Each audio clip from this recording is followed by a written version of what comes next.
na at subukan natin ang putsero ni Aling Buningning. Kapag natikman nyo to, sabihin nyo lang kung may missing. Dahil sa mga recados pa lang, kita mo namang nagdiningning.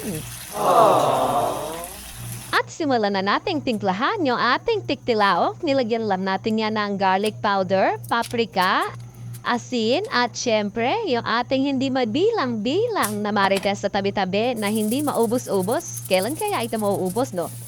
Unlimited lang yarn. Halu-haluin lang natin ito mga besh nang magkasama-sama yung inilagay nating pampalasa. At nito mga besh, napakaganda nung nabili kong saba.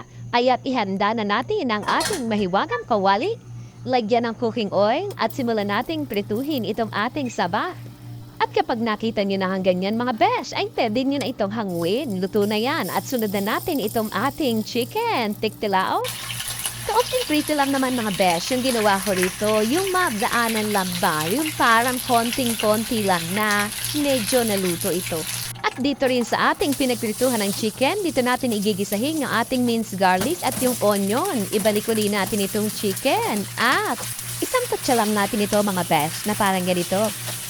At dito mga besh, pwede kayong gumamit ng tomato paste pero ako tomato sauce yung aking ginamit dito. Halu-haluin lang natin ito mga besh, lagyan ng asin at syempre yung ating di mabilang-bilang na marites. At lagyan din natin ng ating water na nagmula pa sa Atlantic Ocean. Tinapad ko lang niya ito mga besh at nagmash ako ng ating banana, yung isang saging na saba. And after 48 years mga besh, binuksan ko na yung ating pinapuluang chicken tiktilao. At ayan naman siya mga besh. Ilagay na natin itong ating minash na banana dito. At wala tayong ibang gagawin mga besh, kundi halu-haluin lang ito.